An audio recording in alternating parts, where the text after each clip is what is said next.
what he was saying, and I thought there was another ulterior motive in place. Mel Abshire gave Mark more of his time and indulged Mark Sawyer a little bit more than I would have, and more than I actually did. But ultimately, Mel came to the same conclusion as I did. Was it your impression that Mark Sawyer was acting on his own or acting as a representative of Stephen Cohen? My first impression of Mark Sawyer was that he was just writing as an honest broker, and the more I looked into his second reply to me, the more I said there's something very, very odd about this man.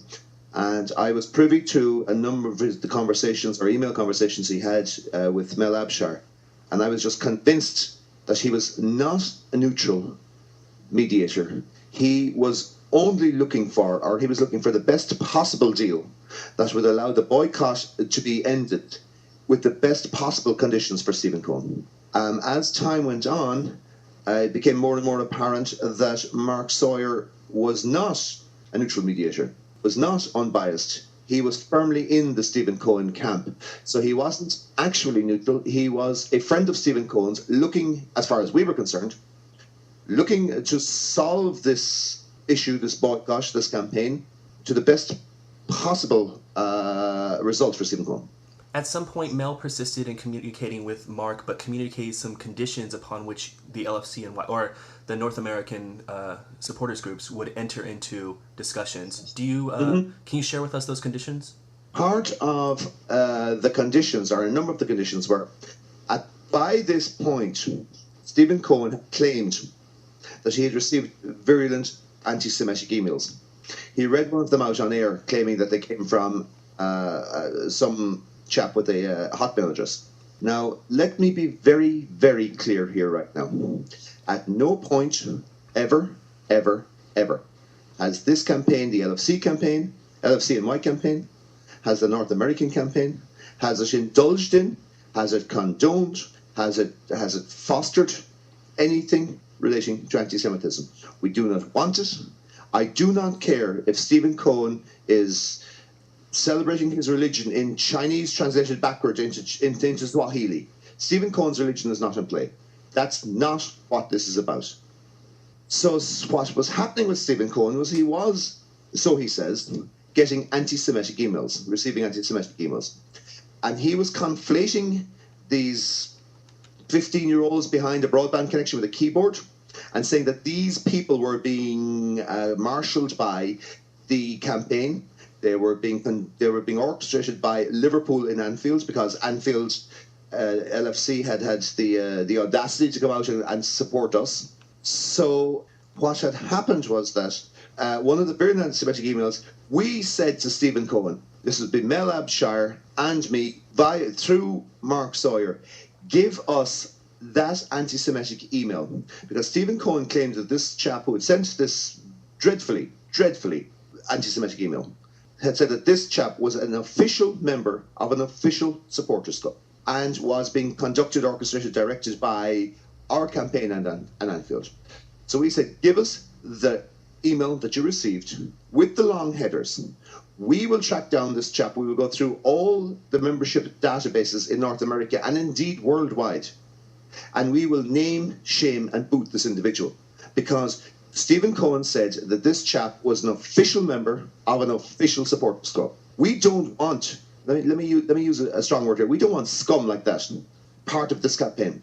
So for a variety of different reasons, they vacillated, they hemmed and they hawed, they came up with 56 different reasons between here and heaven as to why they couldn't send us the email. And eventually what they did was they sent us a cut and paste of the text, which any of your listeners who are somewhat internet savvy know that that's not the long headers. From the long headers, you can tell the IP address of the email, you can tell the hoppers or the routers that came through, and you can trace a lot of it. Plus, we would have been able to take the email address and, as I say, run it through our databases, because we wanted to name shame of this individual. This individual was doing our campaign no favors. And eventually, Mark Sawyer turned around and said, well, we're not going to provide you with the email, but I will stipulate that Stephen cannot prove that the person who sent the email is an official member of an official supporters club, and refused to send the email. So make of that what you will. Was one of the conditions upon entering any negotiation that Stephen agreed to leave World Soccer Daily? Well, you see, you speak of one of the conditions. We never got that far.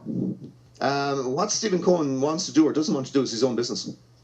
We know what the aspirations and the conditions and the aims of our campaign is. We said that we would not enter any negotiations until and unless we got that email. When the email wasn't provided, it was Mark Sawyer actually who broke off negotiations, not Mel Abster, not Conor Brennan, not the LFCNY. It was Mark Sawyer who said, I'm not providing the email, therefore there's no point in continuing. I will hasten to add that in his role as a neutral mediator, Mark Sawyer was quite happy to call Liverpool fans worse, and I'll give you a direct quote, worse than the people who live in the mountains above Pakistan. From that, I'm guessing that's an analogy, or that's a euphemism for the Taliban. So this is the man who's going to be a neutral negotiator, a mediator. Mark Sawyer, at his request, has had those emails between him and Mel published at various places online. Listeners can look those up. Conor is right as to the general tone coming from Mark Sawyer in those negotiations. Fast forwarding to July 16th, just a couple of weeks ago, World Soccer Daily released another statement where Cohen was more contrite. He actually admitted he was incorrect, used the word incorrect for the first time. What was your reaction to that statement? I had to take my socks and shoes off to count the number of apologies that Stephen Cohen had issued. So that I only have 10 fingers. And so nothing changed for the club after that statement. It was blatantly self-serving and self-seeking. I would remind your listeners that on the tail end of April, Stephen Cohen said boycott didn't affect him and wasn't going to affect him, and to quote someone else, bring it on. As the boycott went on, we started knocking off more and more of his sponsors. And I know that he began to realise that we weren't just a ragtag bunch of mercenaries, that we actually had a very focused campaign in place. And that suddenly this boycott was having a huge effect on the bottom line of World Soccer Daily financially. So realising that he was in a bit of trouble, a lot of trouble, he issued what I consider to be a self-seeking, self-serving apology, which was looking to get the boycotters off his back, to allow him to have a clear run, to raise more money from advertising. The July 16th statement, to be honest, as I said, I had to take my shoes and socks off because I only have 10 fingers to count the number of apologies Stephen Cohen has given. It meant nothing. It was again markedly absent with any apology to 96 families on Merseyside that do not deserve this lies, do not deserve this hate, and do not deserve this shock jock behaviour for ratings.